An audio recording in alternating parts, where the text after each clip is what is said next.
Hello and welcome to yet another hard hitting industry based episode of The Brave Room.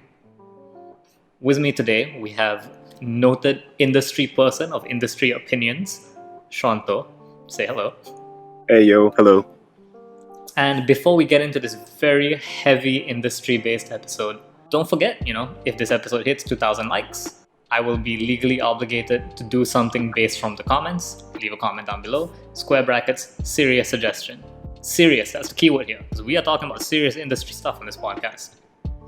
Anyways, we're doing the podcast a little different this time. Usually I just bring our guests on and we have a little bit of a chat, right? Because today we're doing serious industry stuff. I have prepared a presentation for you. And Sean, would you do me the honor of reading what the slide says? Juan's sexy gacha art review. That's right. I should point out, if you're confused because you've just listened to the last episode, this is not Sean, our producer. This is a different Sean. Sean, our producer, last episode, I think, or a few episodes ago, I mentioned Yuffie being attractive and he shut me down immediately. Oh man, actually, why isn't he here? Because unlike me, he has a reputation to maintain. I'm sure. Mm-hmm. Very, very impressed. I'm like super convinced. Okay, cool. But yeah, so what we're gonna do is I have gotten my writing staff actually to compile a list of gacha art, and I have selected some. And we're gonna rank them on a scale of 1 to 10, but also talk about what works and what doesn't. Did you actually get all the archetypes though? No, because someone wanted to put a lolly in here and I kicked it out of the list so hard that you... Also, if you're listening to this podcast, no, we will not publish the slides because listen, we like our YouTube channel. Our YouTube channel is pretty good. I like having it, so we're not even gonna dream of risking it by posting up some of these. I think they're tame, but as we all know, YouTube doesn't always agree with that. Let's do this in a way that's audio friendly.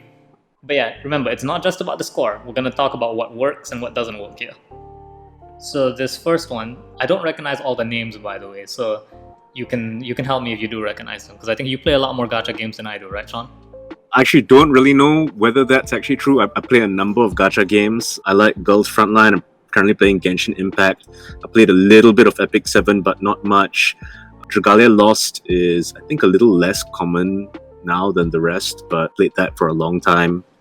There's a decent number of gacha games, but I haven't played everything. I haven't caught up with like some new ones like Blue Archive, etc. So yeah, there's definitely gaps, I'll just say that. Yeah. Well, that's still more than me because I have gacha games installed, but I'm a very seasonal player. So like, what do you play? That's a question. Right now, the active one I'm playing is Genshin. I'm waiting for Rosaria to come home. So is a lot of people. Yeah, I saw Sexy Nun and I was just like, yeah, I'm into that. Cool.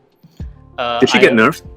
Medium is premium, man. So don't worry about it. Okay, cool. And then I play Review Starlight as well because I like well-dressed girls. Okay. I've not played that.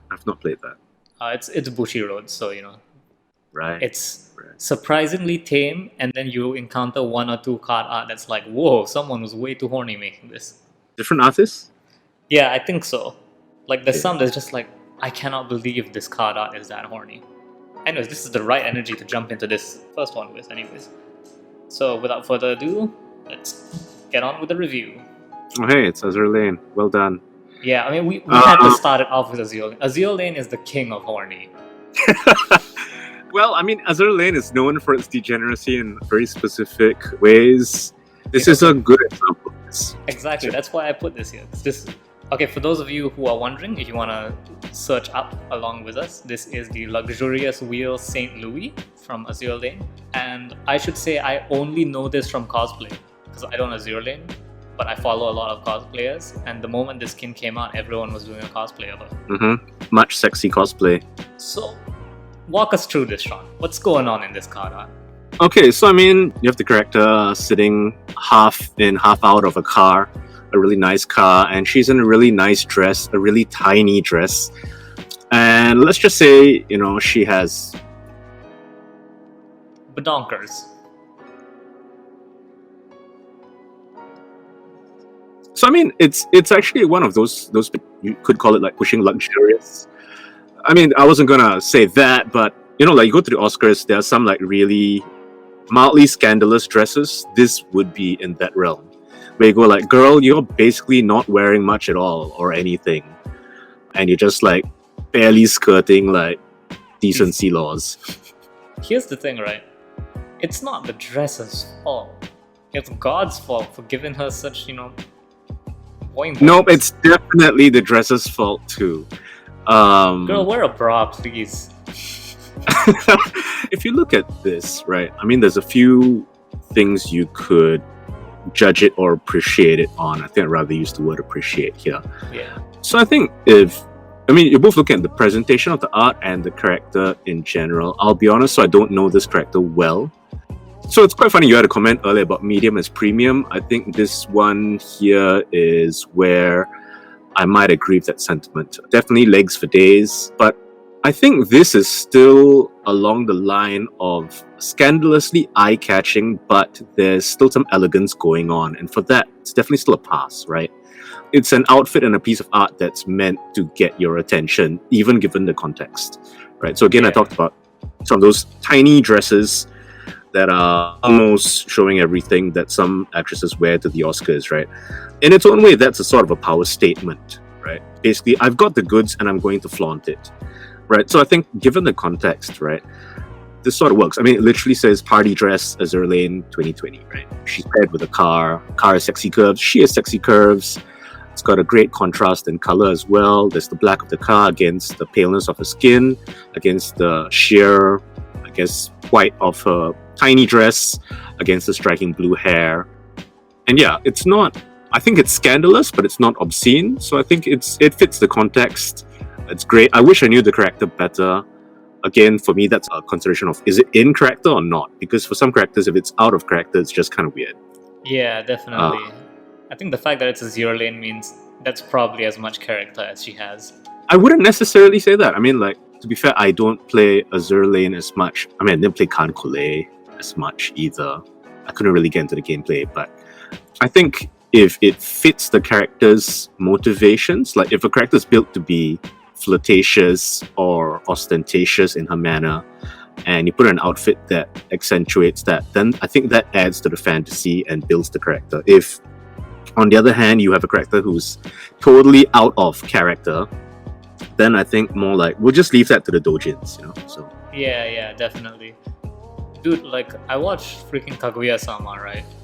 And there is a lot of porn for that, despite the fact that, a recurring theme for the series is that all the characters are, by the manga's own words, mega monster virgins. It's just like... Yeah, so that'd be a bit weird, yeah. Yeah, that is very, very weird. But yeah, so on a scale of 1 to 10, how would you rate this? So, I mean, it's a little bit weird to rank this again because you're talking about, like, preference versus trying to be objective about... Now, don't worry about objectivity. Let's go, like, just full personal taste here. 7, not quite my thing, but there's many things to appreciate. Yeah, that's a pretty fair score. I should point out though, if you are an artist on a gacha game and you are thinking, how do I design a character that one is going to like? This hairstyle is a good way to start. Just the hairstyle or the color or the expression? All of it. Okay. Like, I like that we are in an era of anime art where people have learned to draw wavy hair. Like early 2000s, people only had short, spiky, straight hair. Whereas now, like, hair has volume. And you can't see because my camera is off, but my hair has volume. So, it makes me happy to see. Well, and you can't see it, but my hair has 0 volume because I'm shaved bald. Yeah. Yeah. So what you're saying is you want a waifu who's shaved bald too? Not necessarily, but I think pixie cut can be nice. I'll just say that. Oh yeah, pixie cut can be nice. Okay, so let's move on from St. Louis because we do have some more on this list. Okay, cool. You may recognize this one because you mentioned you have prior experience. Let's have a look. Oh, right. Okay. I don't know who this character is. She's from Girls Frontline. Makarov, yeah. Oh, I think this one is newer. Okay.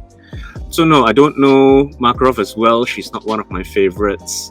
I guess this is like a common theme. It's a bridal this is her damaged version, so I just got to be like really clear about this. So context here is this is a picture of Makarov in like Wedding torn dress. wedding dress, and she's on the ground aiming a gun backwards, the gun that she represents. And it's also slightly risk because her butt is kind of facing the camera. So what's the context of this? So basically the girls have the outfits in like two states. One is the damaged version, which is example this, and there's usually an undamaged version, in which case they're at full health or something. That's probably like less lewd. This is the lewded one, somewhat.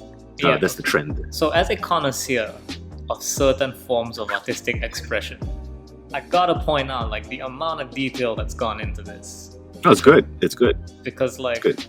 her hair is a mess and yet also acts as a sensor for some of the more risque parts of her damaged outfit.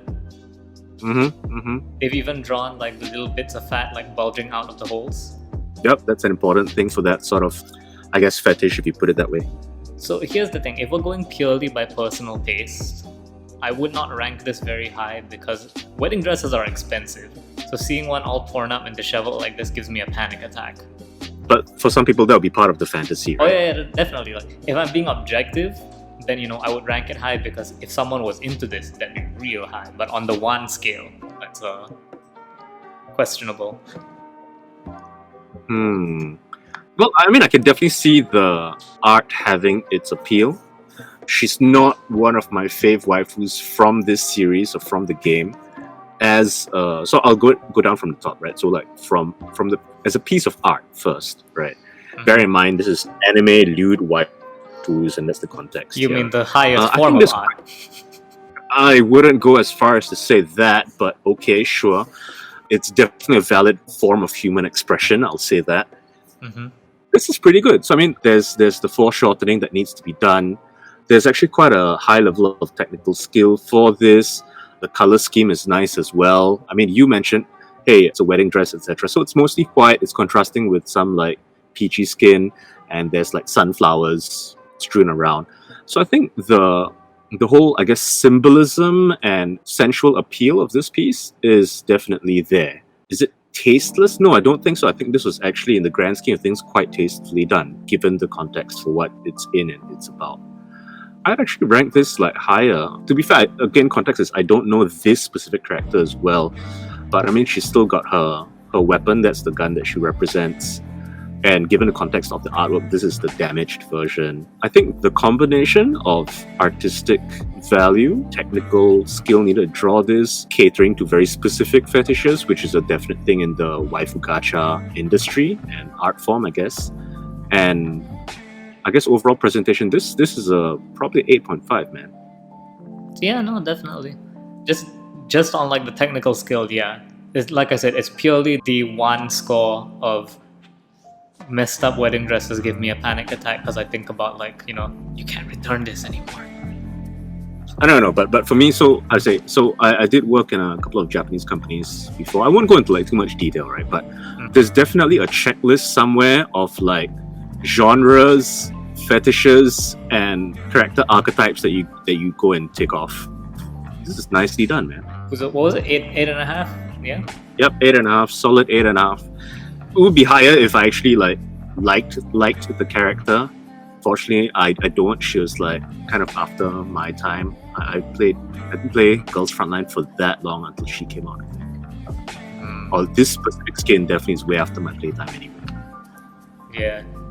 I do gotta say though, the bridal version is usually one of my favorite ways to design a character because you have to put their character into the dress, you have to. Because wedding dresses are hard to design. That's the reason those things cost a lot of money.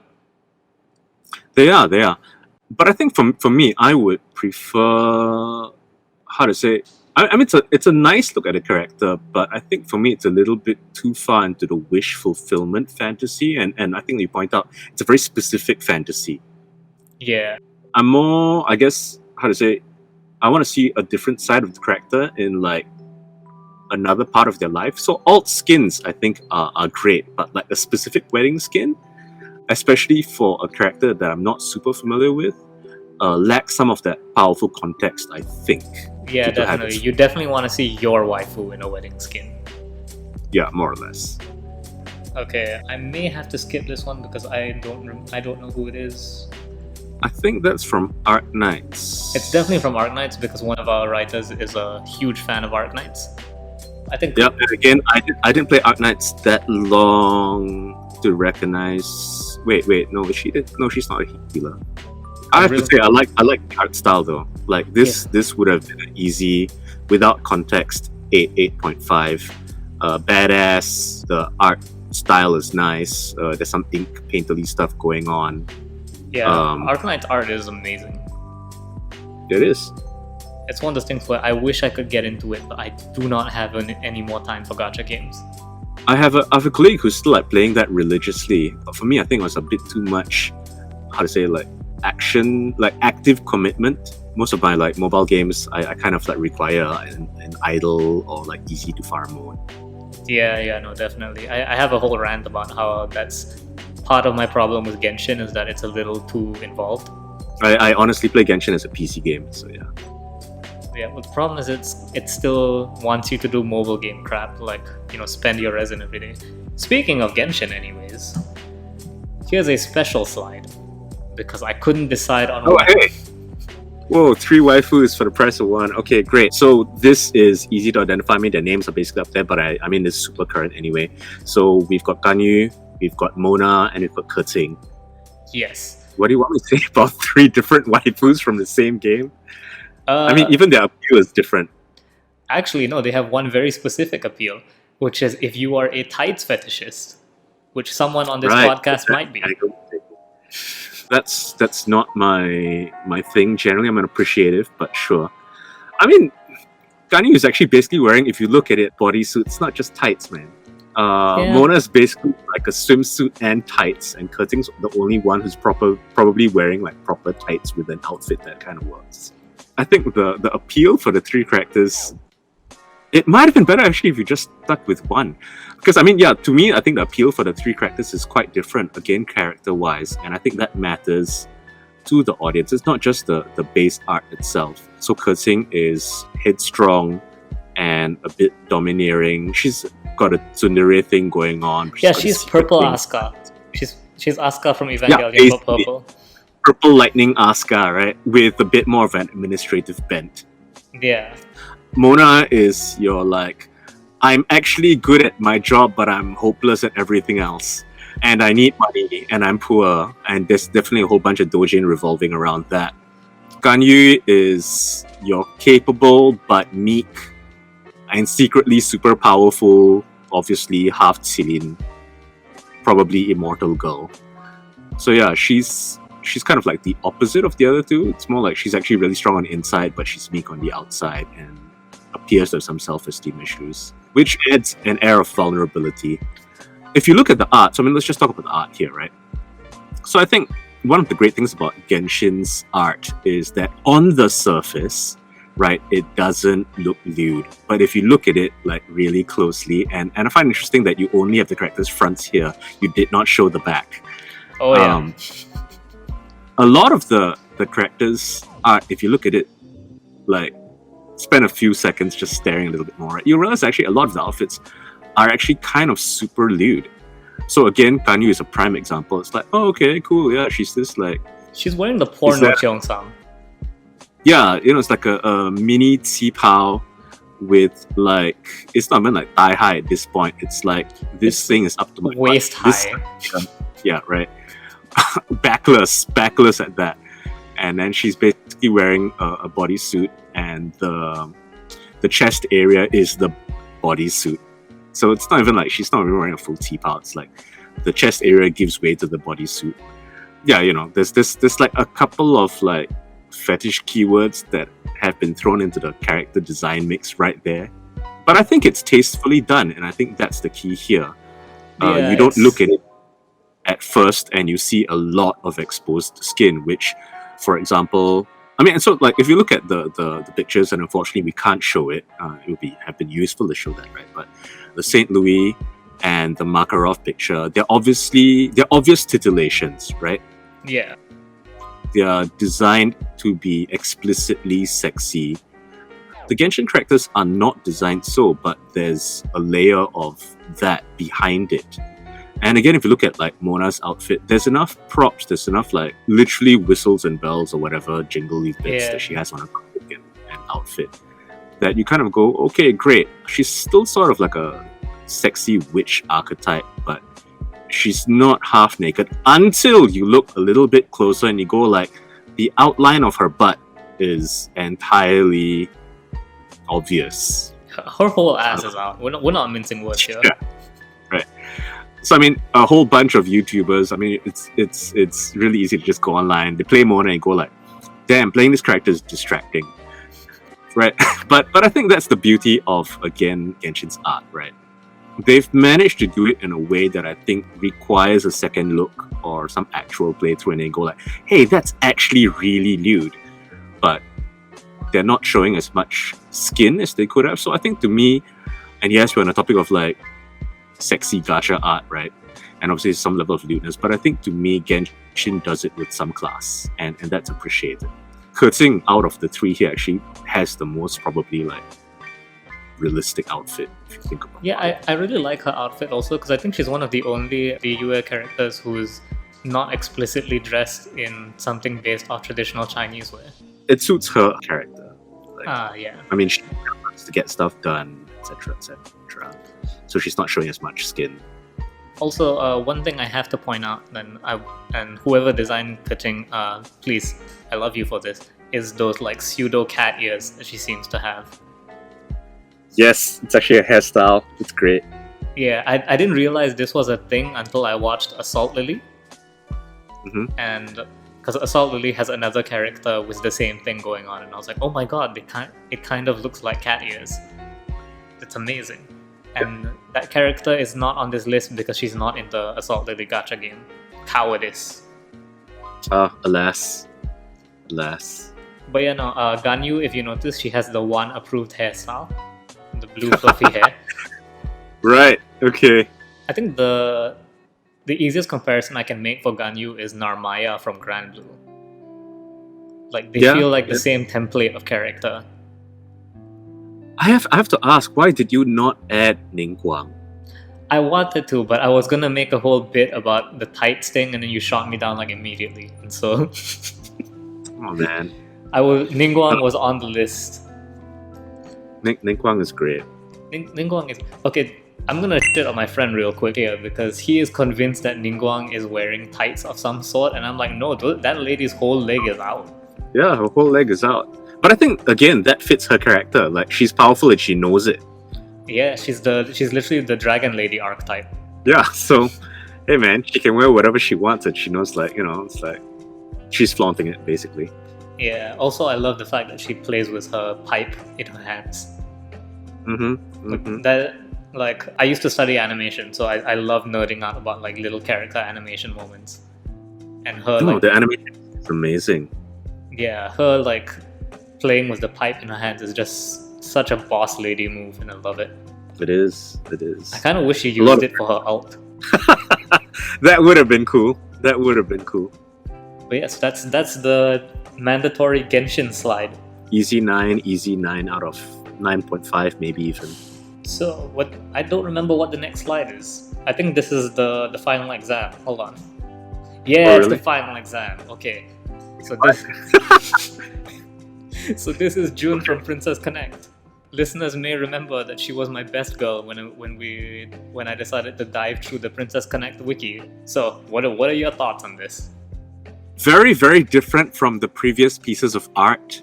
This is basically full armor, encased in armor, with like flames around, badass with a huge ass sword. This is an easy like 12 out of 10.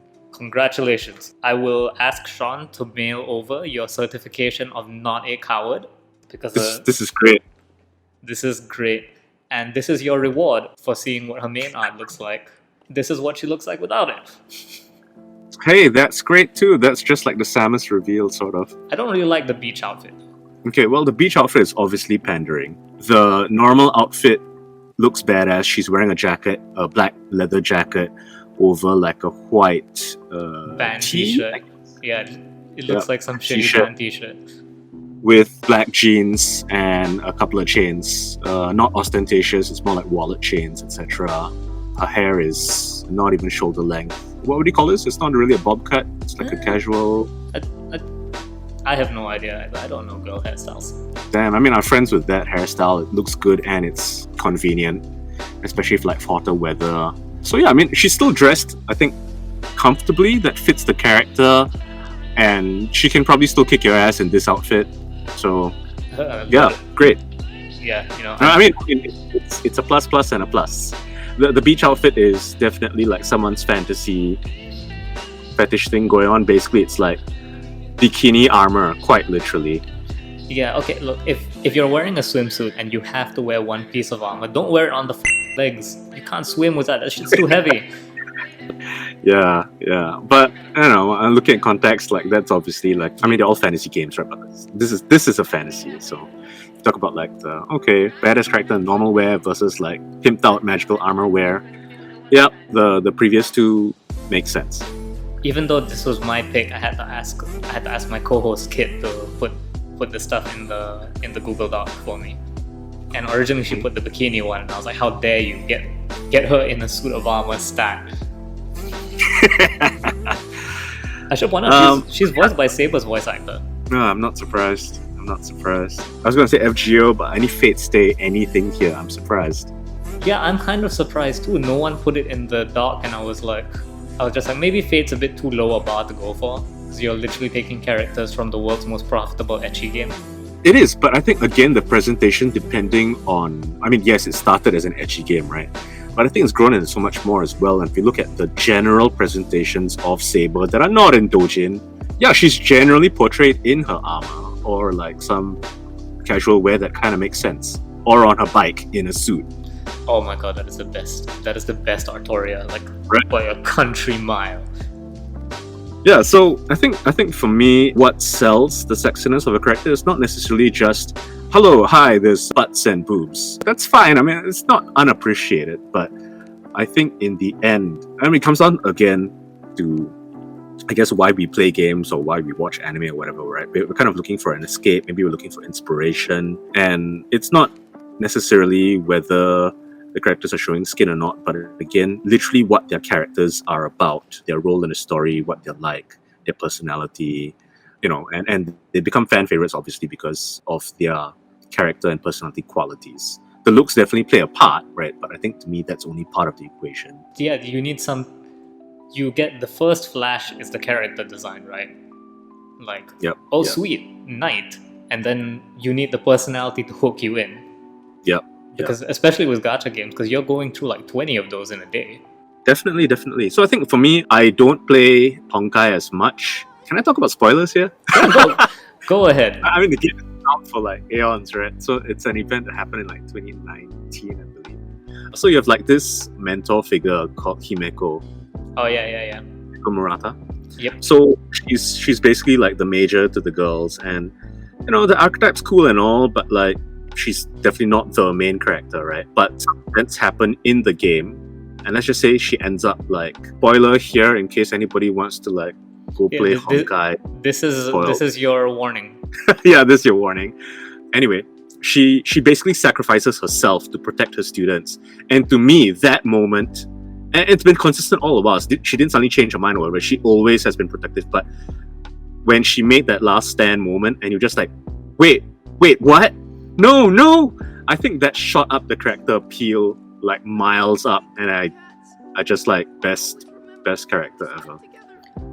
I do want to talk a bit about Himeko's archetype though, because this is something that I think not many new anime fans are familiar with, because anime writing has gotten a lot more progressive over the years. This is the single older lady type, like Misato from Evangelion.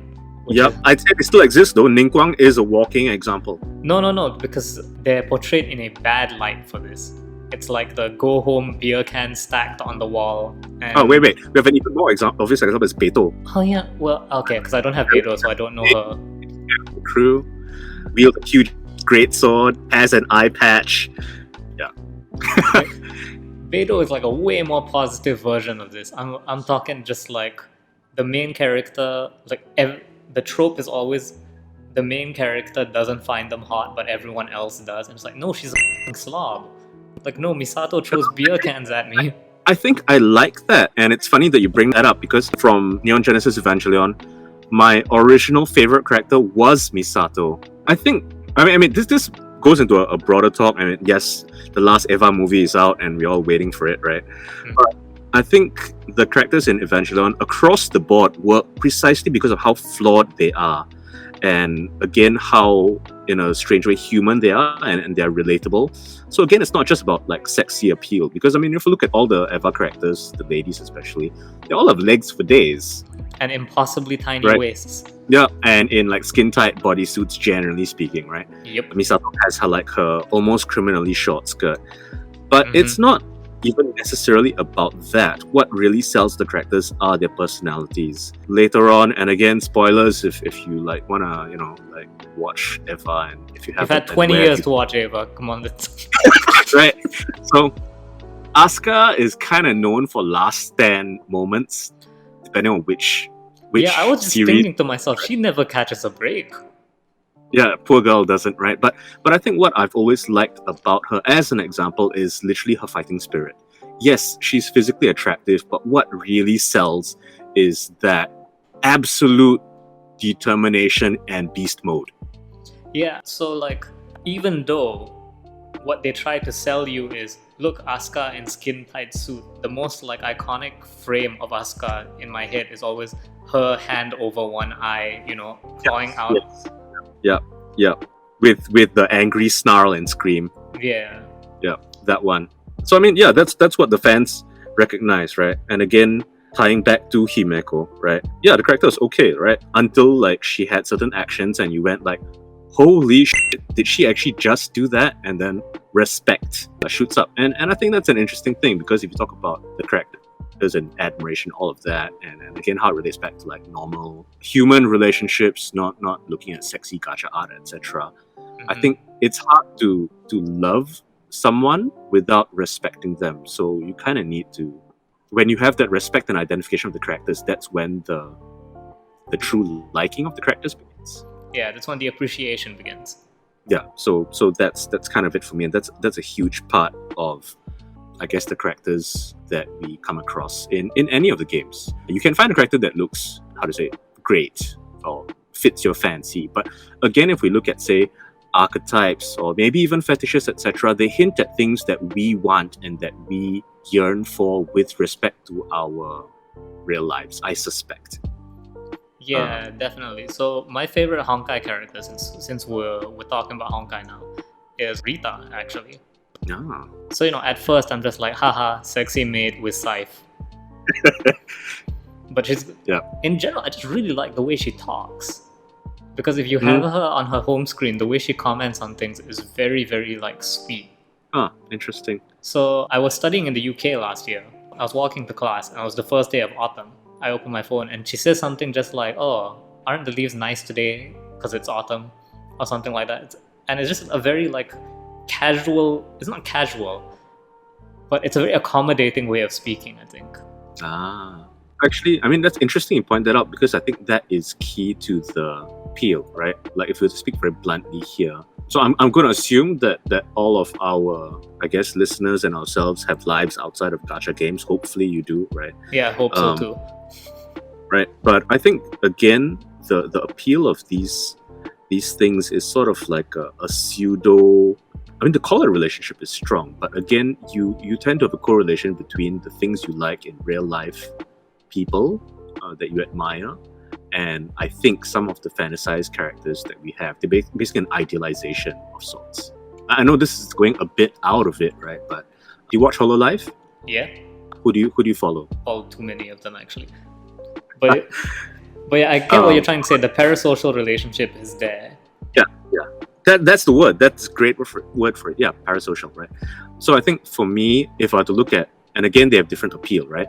So one that I do follow, and it feels a little bit weird because I've definitely come across some things that I think like, please don't loot that one. That's just a little weird. Yeah. Is Pekora, yeah. So I follow Pekora, and Pekora's kind of like that younger idiot friend that you have who like continually screws things up, and you go like, all of this is entirely your fault, and you have to like dig them out of the trouble. But in doing so, you kind of like develop affection for them. So that's kind of her archetype. That's the way I see it, right?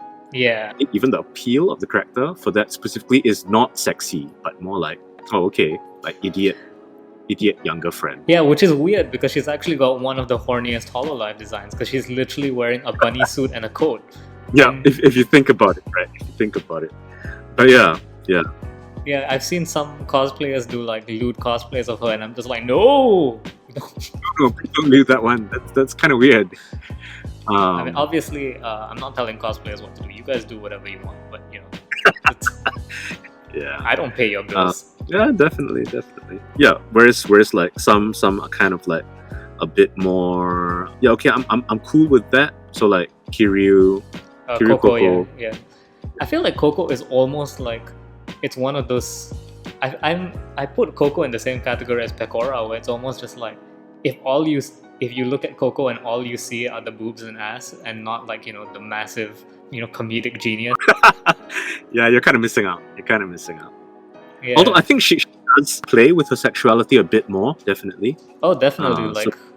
So- Yeah, she used to like just actively shout out Pornhub on her streams. So But yeah, I think that's part of her appeal. So it's a very brash, upfront, open appeal. I'm surprised and you again, haven't. I haven't mentioned Hosho Marine. Is that what you're gonna say? No, I was gonna say Choco actually. Ah, okay, interesting. But yeah, I don't really follow Choco as much. Her whole thing is lewd ASMR. I'm aware, but I think again for me, I don't necessarily follow Hololive because of that. Yeah. I enjoy the fact that some of them definitely play and flirt with their sexuality, but again, that's not the whole package, right? If I were to put it that way. And it's the same thing with like sexy gacha art. Way to bring again- it back. Yeah, I mean, just look at it, right? If all you want is like skin, butts and boobs, let me just say that's not hard to find in this day and age. Yeah, no, online. there's even if it's not official stuff, there's like 100 artists. So I think it's really how much of the character's personality shines through, and usually, if I think a sexuality is a part of the appeal. If it's the entire appeal, then I think that's a little bit sad. That's a pity because it could be so much more. Yeah, I was gonna say, just to defend Choco for a bit here, that's exactly what's going on with Choco, where like her bread and butter is the sexy ASMR, but like her most fun streams are the fact that she's hopelessly addicted to Minecraft. All of them are, man. All of them are. Yeah, no, but hers is like she doesn't even do anything particularly big with it. She just likes being in Minecraft, and it's great because she's got this like hypersexual design, right? Like her original design was like a doctor, and now she's in a maid outfit, and yet here she is talking, bitching about redstone or looking for coal, and it's just like, Hey, maid outfits are good too. Okay, I'm I just know. saying. Listen, I outed myself. I talked about Rita just now. That's true. Noelle wasn't shown earlier in Genshin. Yeah, listen, Genshin is very good at what it does. It was very hard narrowing down to this. Yeah. No, it's true though. It's true. Yeah. So yeah, Hololive, gacha girls, etc. I think the sexuality is a part of the appeal, but I think that's the point as well. What you're really trying to shine through is the personality of the characters and their character as well while you're at it. Yeah, definitely. Anyways, I think we have a good episode. That episode went places. I'm not gonna lie. I didn't think the sexy gacha art review would get that introspective, but I'm kind of glad it did. Well, you get what you give, I guess. I guess so. Anyways, do you have anything left to say before I do my whole closing spiel for the show? Waifu is laifu. Very much. Mhm. Anyways, thank you so much for listening. Don't forget, we are on Anchor, Spotify, YouTube. I think we're on Apple Podcasts as well. Leave a comment if we are. Just say like, hey, you're on Apple Podcasts, dummy. If this episode gets 2,000 plays, we'll be forced to take a comment from the audience. Also, just leave comments. I'll read them out eventually when you come up with a comment good enough for me to read out. Thank you to Sean for coming on our show. Hey, all good. Happy to be here. This has been another episode of The Brave Room. Thank you so much. And I guess, gacha responsibly. We hope that you've come up with something to reflect on yourself on. Because I think we certainly have.